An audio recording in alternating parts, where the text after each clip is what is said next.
Hey everyone. So today's video is a little bit more philosophical, but the lesson is worth it. I'm going to give you a bit of a paradigm shift that ultimately can help give you more confidence and a more solid footing as you step further into your own spiritual path or your own spiritual perspective on your life. So it starts with this. I have a real question for you, and let me know if you agree or not. But this is something we hear quite often repeated, and so much so that we've learned to take it as a bit of a truism. And it always goes in some variation like this. So, the meaning of life is that it ends. Death is what gives meaning to life. And it's because we die that our life has any meaning at all. So, do you really agree with that when you really start to think about it and pull it into pieces? Because that's what we're going to do. And then I'm going to move on to the larger spiritual perspective that I want to give you. So, I think it's really an important time now to start like putting some pressure on this to kind of like challenge its status as a truism, just by really unpacking it. And because obviously there is a very thin and partial sense in which it's true. Obviously, we will all see physical death, and obviously, time is a lived constraint that we have to work with. But statements of the sort like death is what gives meaning to life, like they often carry with them all kinds of other assumptions and conclusions, moral conclusions that are kind of like baked into that. And we're just supposed to, like, you know, eat it all at once. Like it's baked into the cookie, so to speak. So, for example, this is what you'll often hear next after that first claim, right? So, these are like pieces of the argument, and that was the conclusion. So, you'll hear something like, well, if we didn't die and we just kept on living, then we'd make bad decisions because no portion of life would then be more valuable than any other one because we'd always just have more of it. Or, for example, it's in knowing that you won't have an infinity of moments that makes those moments worth valuing. So that's part one. We can call that like the existential or experiential component. Part two goes a little bit further and it's a bit more social and political. It says it's only if we can view life in this finite sense that we can truly care about larger collective issues like ecology and human well-being and health of all kinds of all for all beings. It's as if we felt that our life and presence here couldn't be threatened in some way, then we'd have no motivation to do better. So, like, why bother? This view seems to ask. So it also asks, wouldn't it be really dull and boring if we actually did live a very, very long life? Like, let's not even think about eternity, which is what they usually use as the example, but even 300 years, let alone, not dying at all. So before I bring in like my own expanded perspective on this, um,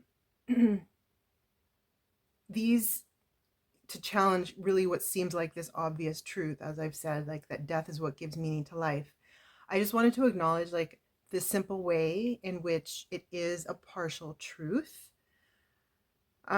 So, for example, obviously it's true that physical life becomes physical death, and there's a transition. And it's true that this seems intrinsic to life. And it's true because for many people, that this actually is the way that they assign meaning. So there's a practical truth in here, just in virtue of the fact that this is the way many people do assign meaning to their life. Okay, so that's just like a fact. Um, for example, logic like, well, I better start a family while I'm in my 30s. Okay, but as I've said, it's a partial truth at best. It's what I would call a very thin truth. And here's an example of what I also call a thin truth, so you can just see like what I mean by this. So in the same way, I can say that an octopus is a creature that lives in the ocean. That is true. That's a very thin truth because it doesn't tell us anything interesting about the octopus. And it definitely doesn't tell us anything essential or what makes the octopus an octopus. So, what are we really going to do with that? It's so thin, it's almost just a logical truth. That's how thin it is. Like it barely holds anything at all. So, let's look at 5 important challenges now to that statement about death is what gives meaning to life. So, and there's probably a couple more. So if you do come up with any, like, feel free to leave them in the comments for others. Um, okay, so there is one other sense, just the last one here, in which that's just a partial truth because there are other things that also give meaning to life. Like, there's nothing in that argument that shows why death would be sort of the ultimate thing that gives meaning to life. There are other things that give meaning to life in the same way, but I'm not going to go down that path because these challenges that I have are more interesting. So challenge number 1 is that we can show that it's a very reductive adult kind of perspective to put onto the question of meaning. For example, like if you go back to through your childhood memories, like playing at the beach, you were not counting the number of weeks you had left to live, but I am sure that you were still experiencing like playing on the beach with your friends as meaningful. It was intrinsically enjoyable what you were doing at that time, and you didn't need to think about death in order for that to be true. So this is like the first really important challenge here. Um, what really gave meaning to experiences like that, and later on in your teenage years and continuing, is what I would call deep time. It's the time in which you are engaged with the process of literally inscribing your own authentic memory. And here this gets really deep and philosophical. That's sort of another direction I won't go in now, but it's about the quality of experience that you are bringing in for yourself. And we can just call it deep time for now. So that's the first challenge. Like, we don't ever need to appeal to death in order to talk about meaning that we're already feeling in the present moment. Okay, now the second challenge is that this same argument, death is what gives meaning to life, has also been used to show or to say that this is what makes life meaningless, or the fact that there's death at the end of life is what makes life meaningless. For example, that life is not with intrinsic meaning, but only it's only involves whatever meaning we assign to it. So the idea that life is born only to like reproduce itself and then die again does have a kind of pointless veneer to it. It's just this constant recycling, recycling, recycling. Why destroy what you create? So on this point alone, we also have the hint that this question of meaning can't just be about death itself, or what we call death is a bit of a red herring, I would say, in the conversation on the nature of meaning and what makes life meaningful, where we make meaning in life. So, for example, if it were really fundamental that death is the core piece in what gives life meaning, would we have so many people who actually do have more of an experience of meaninglessness? Um, because many of them are actually thinking quite a bit about death and dying. Many, are actually fantasizing about death for, in many of the cases, when you actually do feel like your life has no meaning, it's natural that you would consider ending it. So, if death itself intrinsically brought meaning, wouldn't it also solve the problem of the feeling of meaninglessness? And it doesn't. So, those are kind of like 2 easy ones, but now we'll get into some higher stakes. The third challenge to this truism is that we actually have quite a bit of evidence that death is a transition. It's not an end, it's not some doorway into oblivion. And something I really like to cite here is the work of Robert Thurman, Buddhist scholar, who has really well argued that it's actually an irrational belief to hold that death is just sort of the beginning of an oblivion. We actually don't have evidence for that. we actually have more evidence for the opposite of that.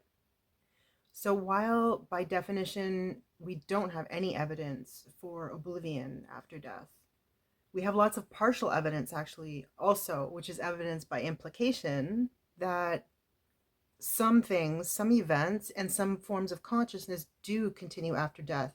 And here I'm only just talking about empirically verified evidence. That's not the only form of evidence. That's just, we know science is a bit slower, science takes longer to catch up. But even for gold standards, scientific standards, they've already got evidence that consciousness continues, at least like they've shown it anyway, 3 hours after brain death.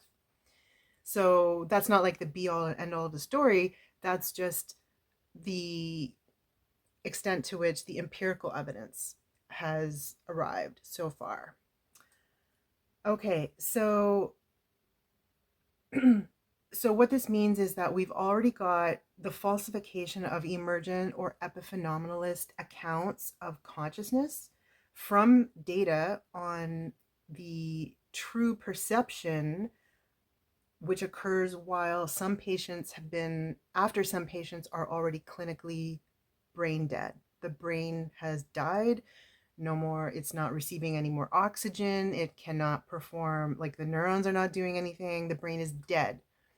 And there are not many, but there are well documented cases of patients who it's always from, on the operating table, who, their heart like anomalously started to beat again 20 minutes later, and their function slowly started to return, and doctors chose to allow that process to continue. And then the patients were able to recount even parts of the conversation that were heard while the brain was dead. Okay? So, at a minimum, what's that telling us? It's telling us that there's still quite a lot that we don't know about the period after physical death, for sure, at a minimum. We don't really know what death is yet. And so, if it were truly just a cessation of life and just like the commencing of like oblivion and darkness, then by definition, what we're dealing with anyway is something that's outside of life. It's not even part of life. So that isn't going to be like giving life meaning. Life is not receiving meaning from something that comes outside of it like that. We already know experientially that that's not true. We can't even experience that. So, you get the point there. The fourth challenge now builds on this one, and it's the fact that we do have compelling accounts cross-culturally, globally, transhistorically, of various forms of continuity after physical death. And one of the longest lasting and most dominant of these traditions, of course, is the karmic perspective on the recycling of souls. Now, there are many elements of this, and you don't even have to accept the most metaphysical of these assumptions, but even so, there are compelling aspects of this which already allow us to, throw out this little truism that we started with. Okay, and so what's really important here is that a karmic view also gives meaning to our choices and decisions and actions and their consequences. We don't have to assume that oblivion is what follows life in order to assign consequential meanings to our actions, for one action to matter more than another. And a karmic view, or also many views in the yogic traditions, are very different from, let's say, maybe more of a Christian mythological view, which is what's often drawn upon in these arguments, where they imagine a kind of like unchanging, homogeneous type of eternity where like nothing happens, and where if you were somehow alive in that, you'd be really bored because nothing happens, right? Because there's no time, and they get caught up in all these like Zeno type paradoxes that they don't know about.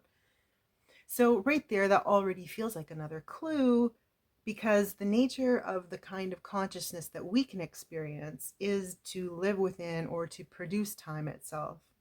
So there wouldn't ever be any consciousness for us on these levels that could be unchanging. And so this brings us to my final point, which is like the view that I will share here, my own view, which is that, of course, it isn't death itself that gives meaning to life. What gives meaning to life is consciousness. Consciousness is more fundamental than life, and meaning is already intrinsic within consciousness. Biological life as we know it, whatever species we're talking about, is already, it's a specific form or manifestation of consciousness. Again, consciousness is fundamental. We're talking about something much deeper than phenomenal perception. It's way more, it's not about what you can do with your eyes and your ears. Again, that varies across species. These are like filters, phenomenal filters for a deeper substratum of awareness. So, life inherits the meaning that is already intrinsic within consciousness. So, life is meaningful because consciousness is meaningful. And life is also just an instance of consciousness. Now, a given biological life form, as I've said, it merely acts as like a filter or a tether for consciousness to be directed in specific ways. This is really what the best of the data and analyses are pointing towards at this point. So, what does this all mean finally, right? Why is this important? Aside from the intrinsic meaning that I hope you can also see here. So it matters because this is how we know we don't have to adhere to a reductionist, materialist view in order to be conscious and caring individuals making smart decisions for ourselves and for others, or which in the ways that they also impact others. So we always already care. We can always already care because we're already within an intrinsic stream of meaning if we're aware and paying attention to that. So it's not because I know I'm going to die that I sign up for some personal growth or development training. It's because the benefits of that come to me immediately in the form of my own growth in understanding and personal power, for example.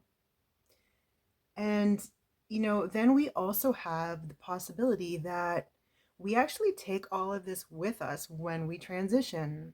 So, this is where most like Buddhist and yogic traditions emphasize the cultivation of consciousness or the cultivation of our light body. It's the idea that you do this while you're alive because it's going to condition the experience of what comes later. And so, whether this is still in the interregnum between lives, or if you're happen to be advanced enough that you can finish this karmic cycle completely, um, it's the level of consciousness that you've been able to cultivate which is really going to be the key factor in that and influences what you get to experience next, basically. There are some really deep accounts, some really scary accounts that I've seen of like the different levels that some have experienced, and evidence showing that even that too, and their own perception of various levels of hells. It's not just the Christian tradition that imagines that, is also influenced by their own, what they've cultivated while they were alive.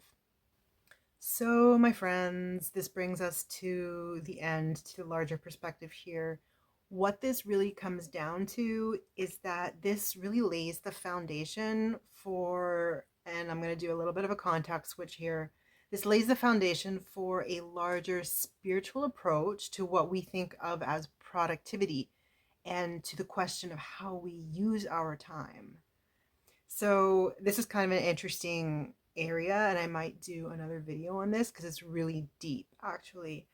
But in this larger spiritual perspective, it's not time that really matters so much to you. It's your quality of consciousness or your energy, your integrated energy field.